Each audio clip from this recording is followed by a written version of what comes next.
Noticiario 1936. Los 150 días que cambiaron la historia de España.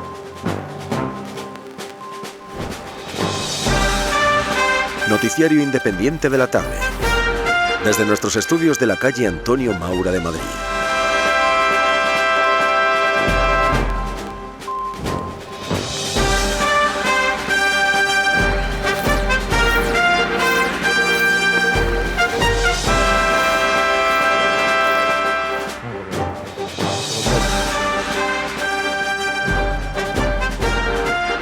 Muy bienvenidos, queridos radioyentes de Radio Universal, a nuestro boletín informativo correspondiente al 11 de junio de 1936. Y vamos a comenzar, como lo hacemos siempre, por marcar nuestra línea editorial. Es bien sabido que la Iglesia Católica se ha convertido en uno de los objetivos recurrentes de la oleada de violencia que se ha ejercido contra ella de manera sistemática desde el pasado mes de febrero. Centenares de iglesias totalmente destruidas, asesinatos, agresiones constantes a los católicos, destrozos de imágenes y símbolos religiosos, incendios y persecución a los valores religiosos. A pesar de ello, hoy se han celebrado en toda España los actos del culto propios de la solemnidad del Corpus Christi. Si bien en muchas localidades las festividades no han podido ser glorificadas en la calle, teniendo que recogerse en los templos. A pesar de esta circunstancia, hay que destacar el fervor con el que han participado los fieles que han abarrotado los templos de ciudades como Madrid, Toledo, Sevilla, Alicante, Murcia, Ávila o Zamora. Y vamos, antes de dar paso a nuestra página de información nacional, a un mensaje publicitario. Crema líquida de pepinos Gemei, pura y fragante, limpia y suaviza la piel, dándole el aspecto fresco y delicado de los pétalos de flor. Es buenísima para conservar las manos finas y expresivas y como toque final, no olvide los exquisitos polvos Gemei. Como les decía, abrimos ya página de información nacional en nuestro boletín, aquí en Radio Universal. En Málaga, el presidente de la Diputación y concejal socialista, Antonio Román Reina, ha muerto hoy por los disparos de unos desconocidos en el puente de Santo Domingo, cuando se dirigía a la Diputación Provincial para presidir el entierro del concejal comunista Andrés Rodríguez González, asesinado ayer. Durante la tarde han continuado en los barrios las escaramuzas entre los elementos anarcosindicalistas, ugetistas y comunistas. A las 4 de la tarde, en la calle del Carril, se ha entablado un tiroteo entre grupos de sindicalistas que han causado que una niña de 11 años, Francisca Manzanera de la Cruz, muriese víctima del fuego cruzado. El ministro de la Gobernación, Juan Molés, ha llegado al Congreso de los Diputados a las 6:30 de la tarde para anunciar que ante los sucesos ocurridos en Málaga ha ordenado que se realice con toda urgencia un desarme general para ver, según dijo, si se pone término a esta caza que están haciendo de unos y de otros. Desde esta noche quedan clausurados en Málaga todos los centros de la CNT, de la Confederación Nacional del Trabajo, además de producirse la detención de algunos de sus dirigentes. Y nos traen de redacción una noticia de última hora que les radiamos inmediatamente. Se ha prorrogado el estado de alarma. A las 4:20 de la tarde ha abierto la sesión parlamentaria Diego Martínez Barrio para leer una comunicación del Gobierno relativa a la prórroga del estado de alarma. Germiniano Carrascal, en representación de la minoría popular agraria, ha pedido que el Gobierno explique los motivos de esta prórroga y condena que, después de haberse mostrado Santiago Casares Quiroga enemigo de los estados de excepción, recurra precisamente a ellos. Y en cuanto a los conflictos sociales, hay que reseñar que se resuelve el conflicto aceitunero de Dos Hermanas, que afectaba a más de 1.000 obreros, y finaliza también el de Río Tinto, pero otros conflictos de similar tenor continúan abiertos. Y vamos nuevamente a una noticia publicitaria. Conservas Rivas, sardinas, anchoas, atún, salmón, berberechos, calamares, productos pescados en la mejor época del año. Las frescas conservas Rivas son inconfundibles por su sabor. En aceite, limón, trufadas, pruébelas, siempre exquisitas, sabor de mar. Cupón para el recetario gratis. Y después de este mensaje publicitario, abrimos nuestra página de información internacional aquí en Radio Universal. Y nos vamos, informativamente hablando, hasta Italia. Gian Galeazzo Ciano ha sido nombrado ministro de Relaciones Exteriores del gobierno italiano.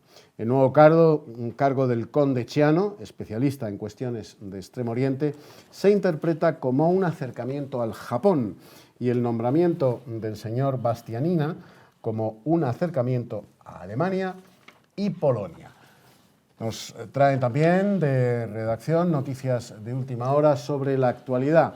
Hazañas aéreas. Vamos a darles cuenta de esta última hazaña aérea. Tras un día de descanso en Rangún, los aviadores filipinos Antonio Arnaiz y Juan Calvo prosiguen con su aventura del vuelo Manila-Madrid y toman esta vez rumbo a Calcuta para tratar de emular la hazaña del vuelo Madrid-Manila de los militares españoles Eduardo González Gallarza y Joaquín Loriga, que en 1926 recorrieron los 18.000 kilómetros que separan a España de Filipinas.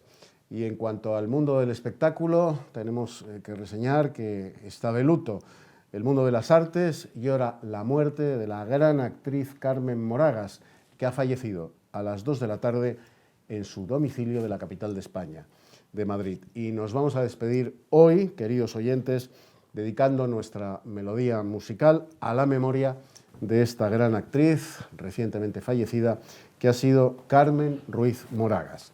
Hasta mañana, amigos. Muchas gracias por su atención. Adiós. Yo tenía 20 años y él me doblaba la edad. En mis sienes había noche y en las suyas madrugada. Antes que yo lo pensara, mi gusto estaba cumplido. Bueno, pues bienvenidos al 11 de junio de 2019, a donde nos acabamos de trasladar desde el 11 de junio de 1936. Y para pues centrar históricamente lo que les hemos narrado en el noticiario 1936 hace unos segundos, está con nosotros la profesora de Historia de la CEU San Pablo, de la Universidad CEU San Pablo. Vuelve a estar con nosotros la profesora Milagrosa Romero. Hola, ¿qué hay? Hola, Milagrosa, muy Intentaremos centrar el descentramiento. Exactamente, sí. Poner orden intelectual en el caos. Sí, eso orden es. histórico en el caos, porque los días que les narramos son absolutamente caóticos. Bueno, Milagrosa, vamos a ver. Se prorroga el estado de alarma con 147 votos a favor frente a 34 votos en contra. Háblanos del estado de prevención, el estado de alarma y el último, que es el estado de guerra. Claro, efectivamente, a mí lo que me llama la atención aquí es que pida la prolongación del estado de alarma un gobierno que es de Frente Popular y en unas Cortes que son de Frente Popular y por lo tanto la izquierda vota a favor con una interrogación, una interpelación, una protesta de un diputado de derechas. Y segunda cosa que me llama muchísimo la atención es que según esa ley de orden público aprobada durante la época de Azaña en el julio del 33, es decir, antes de que entre la derecha, ni siquiera era necesario pedir permiso a las Cortes para aplicar o prolongar el estado de alarma, se podía hacer por decreto. Entonces esto a mí me resulta muy chocante, porque claro, siempre tenemos la idea de que aplique esta ley la derecha cuando la Revolución de Asturias parece normal, parece obvio que la represión va a ser más fuerte y todo eso, pero ahora que está el Frente Popular decimos, realmente la situación debía de ser muy, muy grave. Los pasos eran el estado de prevención, que consistía pues en limitar la libertad de expresión, determinadas medidas, el estado de alarma que se reservaba ya para situaciones graves y contempla ya definitivamente pues, la intervención de empresas, el destierro a 250 kilómetros de Madrid, la suspensión de garantías, y era solo el paso previo al estado de guerra, que consiste en que el gobierno civil cede el poder al poder militar, ya en situaciones extremas. Por eso a mí no me chocaría tanto que andando pocas semanas se llegue a pensar en la idea famosa aquella de la dictadura republicana que le plantean Azaña y que no lo llega a hacer, pero vamos, que técnicamente es una cosa que estaba contemplada y era posible. Estaba contemplada esa dictadura republicana por un periodo... Claro. Es que lo que la gente normalmente ignora, porque es una palabra ya hoy, la dictadura, que como fascismo, por sí mismo adjetiva al mal, que la dictadura era una magistratura de la República Romana, una magistratura perfectamente democrática. En una situación especialmente crítica, peligrosa o caótica, se le concedían todos los poderes. Por eso, incluso la ley republicana de la época de Azaña contempla la cesión del poder a los militares. Ojo. Bueno, Milagrosa, vamos a ver. Las huelgas a estas alturas prácticamente son constantes en todo el territorio nacional y, por supuesto, en todos los gremios laborales. ¿No gobernaba el Frente Popular? ¿No era el gobierno de los proletarios? ¿No era el gobierno de los trabajadores?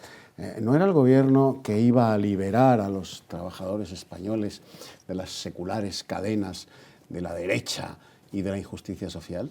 ¿Cómo es posible que gobernando el gobierno de los proletarios, de los trabajadores, pues no hubiera más que huelgas por todos lados, todos los días y en todos los gremios y en toda España? Sí, pues porque no tiene nada que ver. Por ejemplo, en Asturias, patria querida, que aparece mencionada en este noticiario. En Asturias ya no tenía nada que reivindicar, puesto que se ha concedido el indulto para todos los presos de la Revolución de Asturias y no había realmente ningún motivo. Además, los obreros industriales en las ciudades gozaban realmente de mejores condiciones de vida, laborales, no así en el campo, que la situación era de mayor injusticia. Entonces, objetivamente no había motivos. Pero ¿qué pasa? Que tenemos que cambiar el chip y hacer caso a lo que nos dicen los políticos republicanos, Azaña, Martínez Barrio, Madariaga, etcétera, que estaban en una espiral revolucionaria. No estamos hablando de huelgas reivindicativas por unas mejoras salariales, por una jornada laboral más reducida, sino que estamos hablando de huelgas revolucionarias, que son un invento que implantan, por así decirlo, los anarquistas ya a finales del siglo XIX en España, cuyo ejemplo quizá más conocido sea la Semana Trágica de Barcelona. En 1909. En 1909. La Rosa de Fuego. Exactamente. Y ahí, cuyo objeto es la revolución en sí misma. Es implantar ese ambiente revolucionario para conducir a una república de corte, popular, es decir, de corte ya más sovietizante, no liberal, ni constitucional, ni nada de eso. Continúa la ocupación de fincas, seguimos en este aspecto de la información. Continúa la ocupación de fincas sin que el gobierno legalice la reforma agraria, por un lado, ni impida la ocupación de fincas, con lo cual crea una especie de limbo en el que todo está permitido. Sí, es una situación que se viene produciendo desde el nacimiento mismo de la República en el 31, ¿no? La situación del campo era especialmente grave. A ver, si es que hasta Jovellanos en época de Carlos III está hablando de una reforma agraria, de la necesidad. Y esa situación se había agravado, si cabe, por lo menos en el sur de España, con la desamortización famosa de Mendizábal en el siglo XIX, porque en Castilla sí ha habido un reparto en medianas propiedades, se ha creado una nueva clase de medios propietarios, pero en el sur no. En el sur lo que nos hemos quedado es con los lunes, los martes, los miércoles, los jueves, los viernes, los sábados al sol, ¿vale? El típico jornalero andaluz que sale a la aceituna, a la cosecha, a lo que sea. Entonces, esa expectativa era tan grande que los anarquistas habían logrado mucha fuerza, se habían producido incluso agrupaciones terroristas como la Mano Negra, habíamos tenido episodios como Casas Viejas, y entonces hay gobiernos que, por ejemplo, en la época de Gil Robles se hace la vista gorda y se legalizan los yunteros que habían ocupado esas fincas, pero el problema sigue ahí. Rápidamente, Milagrosa, hemos dado la noticia de la muerte de Carmen Ruiz Moragas, la madre del tío Leandro. Claro. Majestad del tío Leandro. Sí, bueno, como todos sabemos, pues los Borbones siempre tuvieron una especial predilección por el mundo de la farándula Y Alfonso XIII no iba a ser menos y se dejó fascinar por esta bellísima, todo hay que decirlo, actriz, que le dio 2 hijos. Él los llamaba su segunda familia, Leandro y Teresita, y fueron a verle a París cuando él estaba en el destierro. Vivía en la zona de Metropolitana, pero luego un vanguardista literato ya se la levantó al rey, Juan Chabás. Pues nosotros levantamos la edición de hoy de Noticiario 1936. Hasta la próxima, amigos. Hasta entonces, muchísimas gracias por su atención. Adiós.